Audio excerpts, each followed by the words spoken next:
Boa noite, está no ar o programa Conversa Franca, que tem como tema acidente de trabalho. Você, trabalhador aí, que tem alguma dúvida sobre essa questão, ligue aqui para a TV Campos de Minas. E para falar sobre o assunto, nós convidamos Rodrigo Dauri Silva Trindade, ele é diretor do Departamento de Saúde do Sindicato dos Metalúrgicos.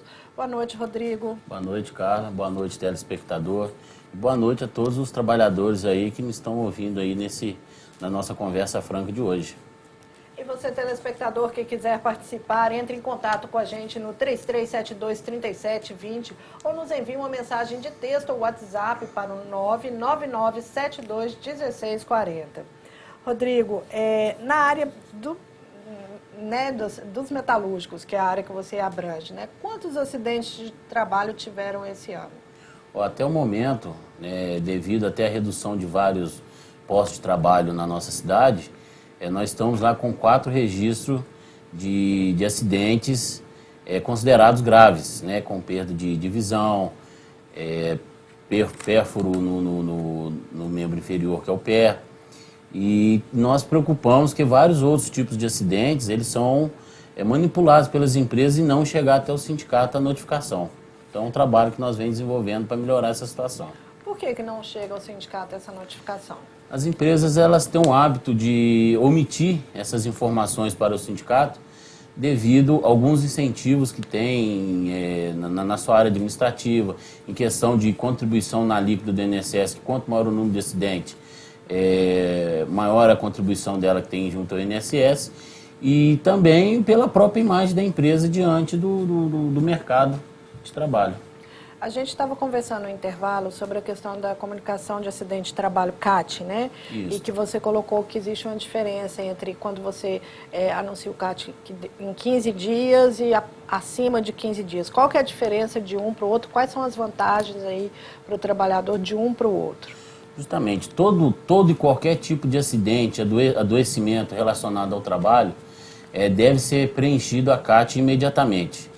A pessoa se acidentou no local de trabalho, que é um fato mais dinâmico, mais direto, após ter feito lá os seus primeiros socorros, levado ao médico, aquela questão toda, o médico que fez o atendimento já deve emitir a CAT, que é a comunicação de acidente de trabalho, relatando e descrevendo todo o acidente que teve, as partes lesionadas, e essa CAT ela deve ser encaminhada ao sindicato, para o INSS, e uma cópia fica com o trabalhador que foi acidentado.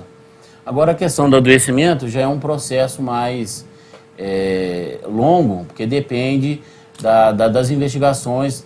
Nós temos o nexo causal, que é o nexo técnico epidemiológico. Então, a gente tem que fazer todo o levantamento de relacionar aquele adoecimento ao local de trabalho. Mas constatou também, a CAT deve ser aberta. Quando você falou adoecimento, por exemplo, uma dor... Perca de audição, por exemplo, é um dos fatores comuns de acontecer na nossa área metalúrgica devido ao barulho muito alto no local de trabalho. Então, constatou, fez a notificação que realmente está relacionada ao trabalho, deve sim preencher a CAT, deve ser protocolada junto ao sindicato, junto à Previdência Social. E o importante, que é bom saber o seguinte, que a questão da CAT e o afastamento relacionado ao acidente, após o 15º dia que você já entra para a questão do INSS, garante ao trabalhador uma estabilidade de 12 meses no seu local de trabalho. Muitas empresas manipulam o trabalhador, manipulam os médicos para que esse atestado, esse afastamento devido ao acidente, seja inferior aos 15 dias para que ele não tenha esse direito à estabilidade.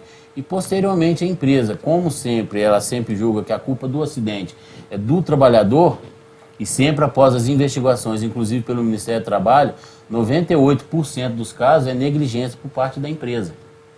Então as empresas tentam, de qualquer forma, não demonstrar essa situação para o trabalhador, assim que ele retorna ao trabalho com prazo de 1 mês no máximo, o que vem acontecendo na nossa região, inclusive essa semana nós tivemos um fato desse, o trabalhador simplesmente é desligado da empresa, devido ao acidente de trabalho que ele ocorreu a serviço da empresa. E ele tem como recorrer a essa questão, Rodrigo? Se torna uma situação, não dá para recorrer sim.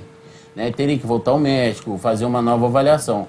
Mas geralmente a pessoa, devido até essa pressão que nós estamos vivendo hoje em dia, perca de emprego, toda essa pressão dentro da empresa, a pessoa... Dificuldade de relocação. A dificuldade de relocação realmente de um outro local de trabalho, a pessoa se sente aprisionada, alienada àquela empresa, que acaba se dando nessa questão e abrindo mão dessa estabilidade, dessa notificação, evitando maiores problemas com a empresa.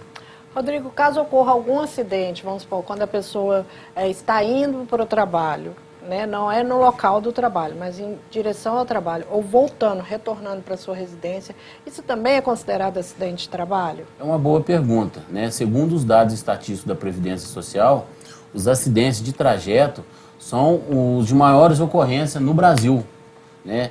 Lembrando que no Brasil hoje ocorre cerca de 700 mil acidentes ano. Então, o acidente de trajeto, que é aquele do percurso da casa do trabalhador para a empresa e vice-versa, da empresa para o local de trabalho, é considerado acidente de trajeto e tem todos os direitos conforme um acidente comum dentro da empresa normal, né? Você está à disposição da empresa naquele período.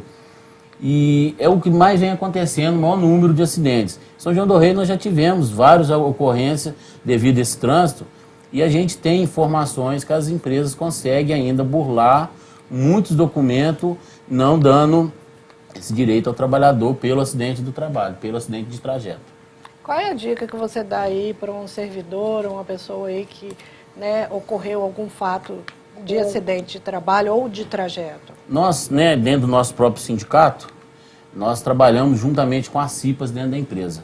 Eu tenho notado que, no geral, nas empresas, as CIPAs elas acabam sendo manipuladas pela empresa também, fazendo com que o seu corpo de CIPA seja mais representado pela empresa do que representada pelo trabalhador.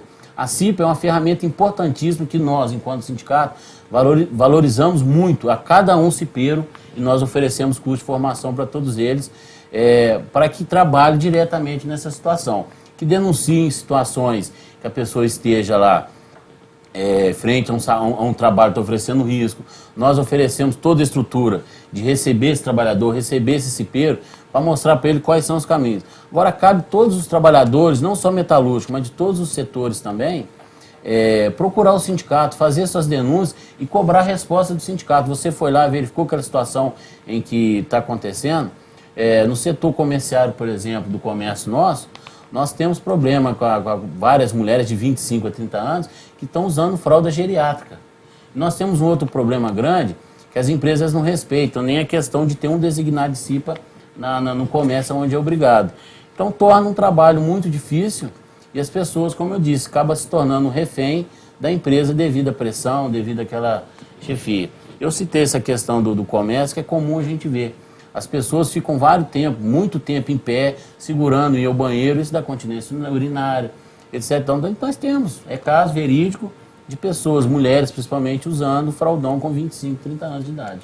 Ok. E você, telespectador, que quiser participar, entre em contato com a gente no 3372-3720 ou nos envie uma mensagem de texto ou WhatsApp para o 99972-1640. Nós vamos para um breve intervalo e voltamos já já.